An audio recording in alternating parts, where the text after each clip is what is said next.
Well, ladies and gentlemen, welcome into an updated look at the AP Top 25 poll, updated post week number 5. We do have some movement towards the top with a few big games. We do have Ohio State remaining at number 1, however, 46 first place votes. You got Oregon with 16 first place votes. The Buckeyes did beat Washington on the road. It's a hostile environment.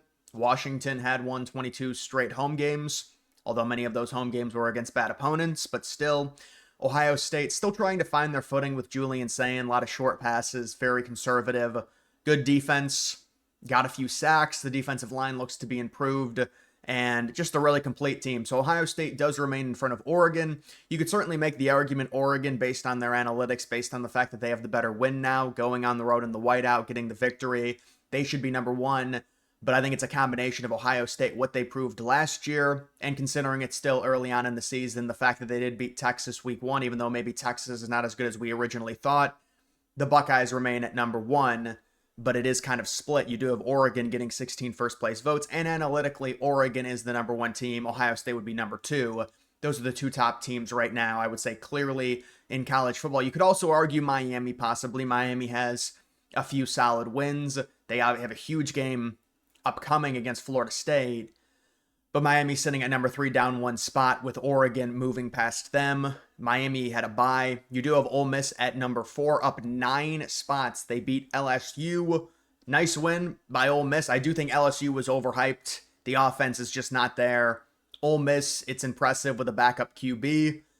I just think the SEC at this point, it's a mosh pit. There's no great team. So Ole Miss, I expect to lose possibly 1 or 2 games. They're probably going to fall back a little bit, but you got to love their chances right now. You finish 10-2 in the SEC, and even if you lose the SEC championship game, you're pretty much guaranteed to make the playoff. So you only lose 2 games in the SEC. You're already 5-0 if you're Ole Miss. You've got the very important win against LSU. That's one of the harder teams in the conference, even though it's a home game.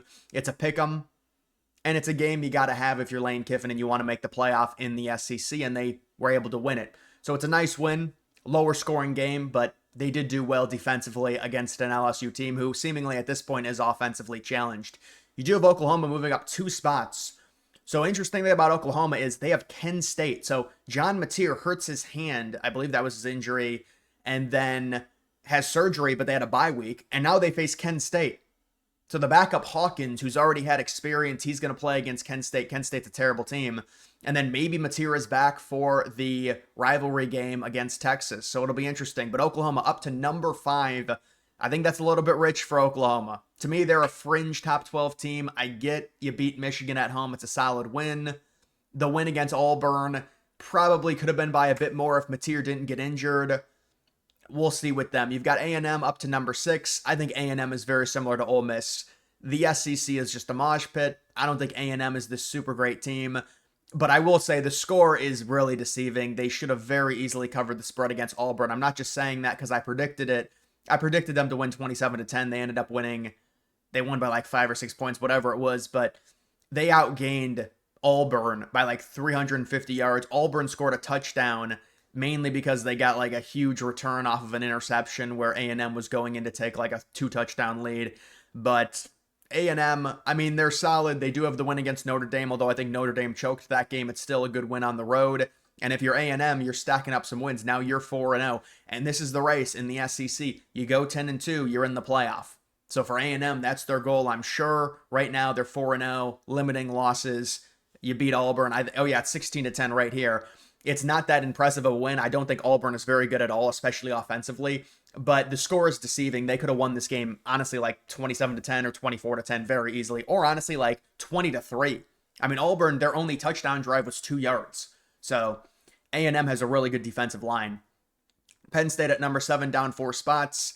Yeah, so Penn State really came in live. You give them credit in the second half of that game. 3 points late in the third quarter. They come alive. And even in overtime, I mean, you think Oregon, you have a chance there if you score a touchdown to win easily, and first down, Aller throws the interception. It's unfortunate. There is the narrative about James Franklin and the big game and the issues with that, so people are going to harp on it. Penn State, you look at their schedule, it's very clear-cut. You go 10-2, you're making it. And you've got Ohio State on the road. You're probably going to be a touchdown underdog or a 6-point underdog. You've got Indiana at home. That's a winnable game. You've got to win it if you're Penn State. You go 9-3 with the terrible non-conference schedule, you have no chance of making the playoff. They will be out if they go 9-3. They will be in if they beat Ohio State and lose to Indiana. All their other games are easy, games that they have to win. Penn State, it's a huge concern. They don't have the receivers. They just don't have skill position talent without Tyler Warren. It's a big problem. They've got solid running backs, but the running backs, they've got the 2 running backs. They're not as good as the Notre Dame running backs when you look at them. So Penn State, I would move Penn State down further to me. And I know it's like, well, they went to overtime with the number 2 team, so we actually have to reward that. It's like, that's how they do it, and I get it. Like, okay, it's not a bad loss, even though it's at home, because Oregon's a really good team this year. I don't know, man. I would probably drop Penn State back to like number 10 or number 11, mainly because their offense is such a letdown. It really is, but they still do have a very solid defense, 100%. You've got Indiana up 3 spots to number 8. They beat Iowa. That was a very close game. Indiana did not do a great job moving the ball. They had a really short field on their first touchdown. They scored a touchdown late to win, and they probably should have won by 7 points, but yeah, Indiana, I'm not really buying. I know they had the huge win over Illinois. I'm still not buying the talent with Indiana. I mean, Mendoza, we'll see. He's been great this year. There's no doubt.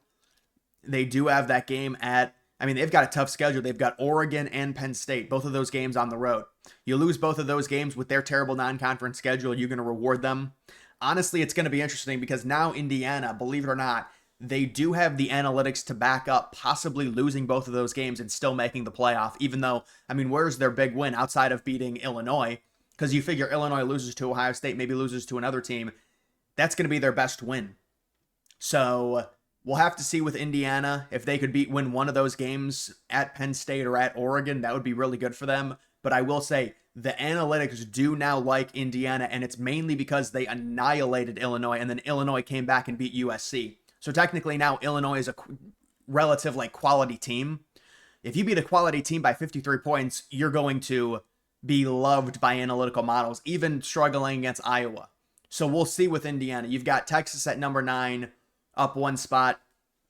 Texas faces Florida. So for them, it's a must-win game. Florida's 1-3. Texas has been really uneven. They lost to Ohio State. They beat 3 horrible. One team was an FCS team, I think. The other 2 were group of 5. They beat 3 terrible teams. Arch Manning has looked really underwhelming. So on the 3:30 game in the Swamp, Florida's got nothing to lose. Billy Napier is like a dead man walking at this point. You're Texas, you got to win it. You got to rely on your defense to win that game against DJ Lagway. You've got Bama up 7 spots to number 10. Bama, to me, is still one-dimensional. I think this is disappointing in terms of Georgia losing this game. It really is. I thought Georgia was going to win it. Bama struggles to run the ball. Ty Simpson looks really good. You give credit to Bama's defense, pitching a shutout in the 4th quarter. 0-0. Nobody scored in the 4th quarter of this game. Bama hangs on to win 24-21. It's a huge win for Bama. You could almost say it's a program changer for Bama with where they would be if they were 2-2 and that crazy hard schedule. Because you're 2-2, you can't lose again. Now Bama's got room for error. They have 1 loss, but it's a non-conference loss, so you can still make the SEC championship really easily if you lose an in-conference SEC game, because that would be your first in-conference loss. Because now they're 1-0 in SEC play, beating Georgia. You've got, I think, a very, very nice matchup. Vanderbilt at home. It's very palatable if you're Alabama because Vanderbilt is getting hyped up, but I think Vanderbilt is really overrated. So listen, I think Bama's in a pretty good spot. Even with the 1 loss, I don't think FSU is a great team, but you can say it's a week 1 game on the road. You got ambushed. It is what it is. Ty Simpson looks great. The receiving core looks great. I still think Bama has issues running the ball. They're so talented, though. They're so talented on defense. Texas Tech moves up to number 11. Right now, Texas Tech is separating themselves as the best team in the Big 12. Not this past week. They were on a bye. I still think the Big 12's a mosh, but I think Tech will probably lose at least 1 game. But you got to say they're the favorite right now. You've got Georgia down 7 spots. So Georgia has the win. They could very easily have 2 losses. They have the win at Tennessee. That was a game in which they were like a 42-yard field goal away from losing and being 2-2 at this point. And then they lose at home to Bama. We'll see with Georgia. Georgia has a very favorable schedule. You look at it, it's crazy. They're going to be favorites in every remaining game. The only tough games they have, they're all at home. Like, they've got Ole Miss, but they're at home. So Georgia has a very nice schedule. I think Georgia, I don't want to say they're a lock to make the playoff because who knows? That was not a great performance against Bama, but Bama is a top 3 talent in terms of overall roster.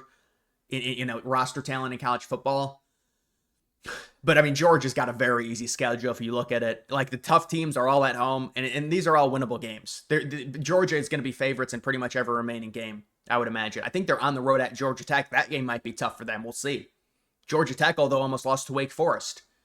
You've got LSU down 9 spots. I think LSU was overhyped after the win against Clemson and people didn't adjust properly. They were even like pick 'em almost favorites against Ole Miss when the analytics said Ole Miss was going to win that game by 4 or 5, and they ended up winning it by 4 or 5. LSU has an offensive problem. They don't have running back. They can't run the ball.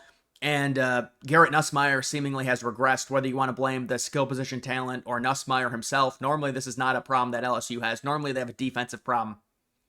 This is an offensive issue for LSU. LSU now 4-1. We'll see. I don't know about their schedule. I haven't looked at it, but they've got a big problem. Brian Kelly. I mean, they get the big week 1 win against Clemson. It doesn't mean anything now. That's kind of what happens in week 1 when you overvalue these teams. It's like, oh, they beat Clemson. Clemson's 1-3. You've got Iowa State at 5-0. It's an impressive win for Iowa State. I can't even lie. I thought Iowa State might lose this game. They crushed Arizona. I'll give them credit for that. You can say Iowa State is right there with Texas Tech maybe. Tech, I would say, is a little bit above them because Iowa State's been uneven in past games, but they are 5-0. Next, you've got Tennessee. They beat Mississippi State. That game went to overtime. You'll take it. It's a road SEC win against a team that's really, that's a rejuvenated program, Mississippi State. You'll take the win. Vanderbilt gives up 35 points. I will say Utah State has a surprisingly good offense this year for Utah State standards, but that's really bad. So this is a top 16 team that gives up 35 points. It's not good to Utah State. Yeah. I think Vanderbilt's going to lose to Alabama, but they're going to be underdogs anyways. It's not surprising. Georgia Tech goes down 1 spot. Yeah, Georgia Tech not good. You're down 17-3 against Wake Forest. You barely win that game late. I don't know about Georgia Tech. They're just not overly talented. And I think they're going to get tripped up by, I think they've got a road game with NC State, a road game with Duke. Those are games that they might be underdogs in, honestly. That's just how it is in the ACC. The ACC is not a good conference. It's just Georgia Tech they don't have a crazy roster advantage over really a team like Duke or a team like NC State. You've got Florida State down 10 spots, the loss to Virginia. It's a tough loss. Kind of a brutal spot for Florida State. I think if this game's played at noon, they win the game, honestly. I do. It's tough. Florida State, to me, was anointed too early.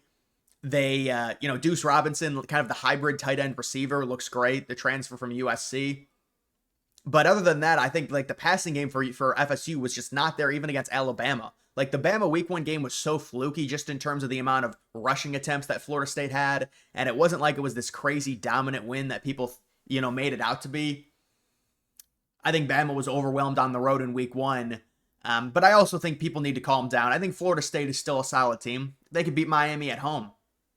That game's coming up this week, so we'll see. But the game against Virginia didn't shock me. Virginia's a solid team. It's a Friday night game. It's a brutal ask. You go in there, you're supposed to win that game 100%. Those Friday night games are tough. They really are. You have Missouri up 1 spot. They beat UMass, Massachusetts, 42-6. They didn't cover that spread. Michigan was idle. They were down 1 spot. You've got Notre Dame up 1 spot. Very impressive win. Can I get this ad off of the screen? It's so annoying. Like, the moving ads are just so annoying. But Notre Dame, very impressive. 4-point favorites. They beat Arkansas by, 43 points. It's a great win for them. Illinois up 1 spot. That's a great win by Illinois. Illinois should have won this game by more than 2 points. They won it on a walk-off field goal because USC made a crazy comeback. I give Illinois credit. I've been tough on Illinois. You still lost by 53 points, let's be honest. They've got Ohio State in a few weeks. They got to beat Purdue on the road. That's no shoo-in for Illinois. But, because Purdue's actually not horrible on offense this year. But Illinois got a nice win. 500 yards of offense. I didn't think they had it in them. BYU beats Colorado by 3. You'll take the win if you're BYU. Virginia enters the top 25. They're 4-1. I don't think it's going to last very long, but that's, they did beat Florida State. And then Arizona State enters the top 25. They beat TCU. Kind of an uneven game from Arizona State. I'm really not buying Arizona State this year. They should have beaten TCU by more, and they had to come back to win that game. You've got South Florida receiving votes. You've got Utah receiving votes. Mississippi State, Memphis, Louisville. USC still gets some votes after the loss to Illinois because it was a close game on the road. It was a bad spot for USC traveling, playing in that noon Eastern window. Although it was 11 a.m. Central Time, whatever you want to call it. Maryland, they are undefeated. I think they had a bye week this past week. North Texas, TCU, even after their loss, they got some votes. UNLV. Yeah, I mean, I really don't see an issue with this. There's all this stuff where people constantly say the AP poll is terrible. I don't really see a problem with the AP poll, honestly. I mean, this is a composite of like 50 or 60 different voters, whatever it is. I mean, what's the big issue with these polls? I mean, honestly, I would have Notre Dame higher, probably at like a top 15 team, and people would disagree and they would hate on me for that. Okay. Florida State down at 18. I mean, you lose to Virginia, you're going to move down. People are like, well, why is Alabama in front of Florida State? Well, because Alabama's just a better team than Florida State. Florida State beat them at home. But it's a full body of work thing. You have to look at the full body of work.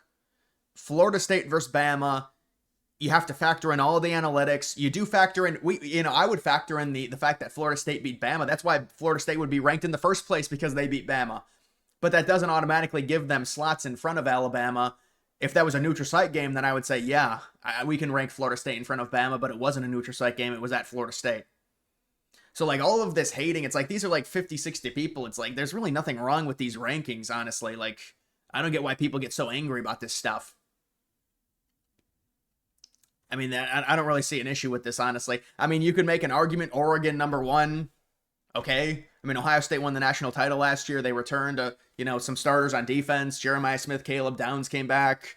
They look really good. They covered against Washington. Washington's coming off, they had a 22 home game win streak. It's a tough place to play.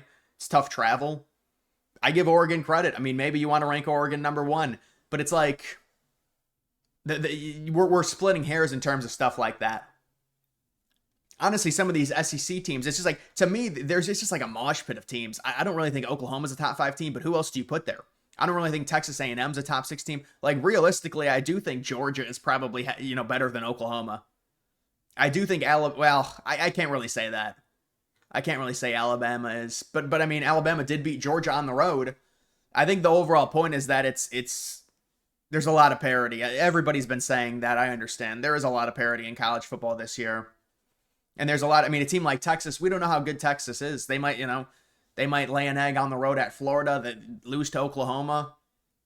There's a lot of parity. A lot of these teams you really don't know. I think it's clear Ohio State should be a very good team. We'll see with Sayin, because they're not having them throw the ball down the field. Oregon, it's fair to say, is a very good team.